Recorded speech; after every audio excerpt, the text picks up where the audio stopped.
देखिए, विगत 19 तारीख को यानी परसों शाम को थाना सिकंदरा पर ये सूचना मिली कि गांव गैलाना से एक लड़की जिसकी उम्र तकरीबन 14-15 साल की है, शौच के लिए घर से जंगल की तरफ गई थी और वापस नहीं आई। ढूंढने पर उसकी डेड बॉडी उसी जंगल में मिली है। इस सूचना पर तत्काल हमारी फोर्स, थाना प्रभारी, उनकी team, ASP Hariparvat, SP city एवं मेरे द्वारा घटनास्थल का निरीक्षण किया गया। चूँकि पीड़िता और मृतका माइनर है और उसकी हत्या इस प्रकार से हुई है, दुष्कर्म की भी आशंका थी। वरिष्ठ अधिकारीगण द्वारा एडीजी रेंज महोदय और एडीजी जोन महोदय के द्वारा भी घटनास्थल का तत्काल निरीक्षण किया गया और हम सभी लोगों को दिशा निर्देश दिए गए। चूँकि घटना ब्लाइंड थी, सनसनीखेज थी और इसलिए इस चुनौती को हम लोगों ने स्वीकार करते हुए एसपी सिटी के नेतृत्व में और एएसपी हरिपर्वत के साथ हमने कुल 4 टीमों का, मेजर टीमों का गठन किया था, जिसमें क्राइम ब्रांच और एसओजी की भी टीम थी। थाना सिकंदरा, थाना हरिपर्वत, थाना नीवागरा, इन सभी की टीमों को लगाकर हमने पूरी घटना का छानबीन प्रारंभ किया था और उस गांव और आसपास के गांव में पूरी अभिसूचना संकलन करने के उपरांत आज हमें इस पूरी घटना का अनावरण करने में सफलता प्राप्त हुई है। इस घटना में सम्मिलित एक अभियुक्त को गिरफ्तार किया गया है। दूसरा आरोपी जो है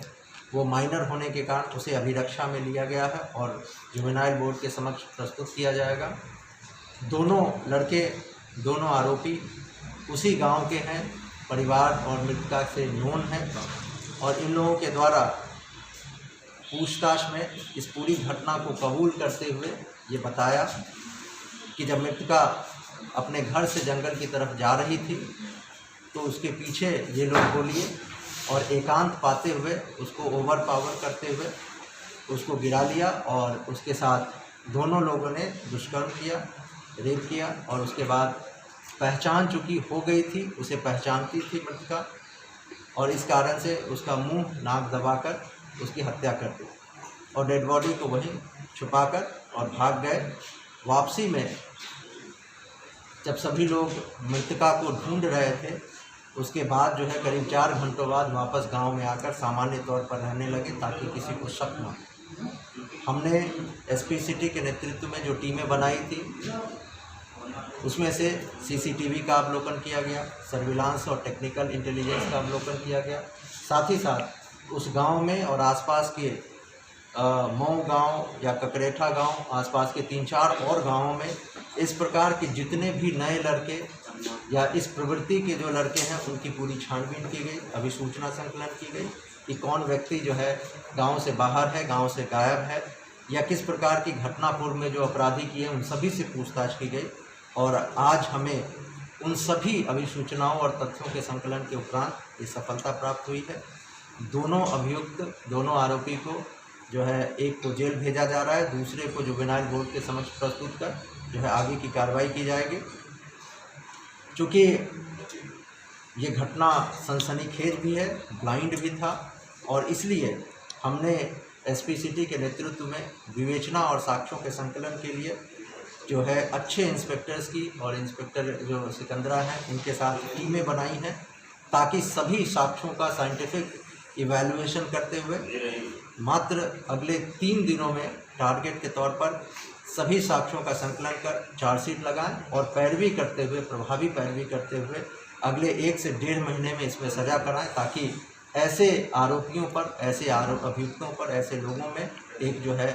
कानून का भय हो और एक नज़ीर बनकर ये पेश हो ताकि पुनः कोई भी गांव का व्यक्ति अपने गांव के महिलाओं या बच्चियों के साथ इस प्रकार की घटना करने से डरे। इस पूरी घटना के अनावरण में हमेशा समय समय पर एडीजी रेंज महोदय और एडीजी जोन महोदय ने जो है मार्गदर्शन और फीडबैक लिया है। एडीजी जोन महोदय के द्वारा पूरी टीम को इनाम और प्रशस्ति पत्र देने की भी घोषणा की गई है। कोई आपराधिक इतिहास सर? जैसा मैंने आपको कहा कि एक आरोपी बालिग है, एक आरोपी नाबालिग है। अभी तक कोई आपराधिक इतिहास इन दोनों के नहीं पाए गए हैं। और जो आरोपी है वो पूर्व में इन परिवार से के साथ तकरीबन 13 सालों तक साथ में काम किया है और अभी पिछले 1-1.5 साल से ठेले जो हैं लगा रहा है टीपी नगर में। लेकिन चूँकि परिवार को जानता था और इस प्रकार की घटना करने के उपरांत अपनी पहचान छुपाने के लिए उसने गला दबाकर मुंह नाक दबाकर जो है उसकी हत्या कर दी। कोई उद्देश्य सामने नहीं आ रहा सर।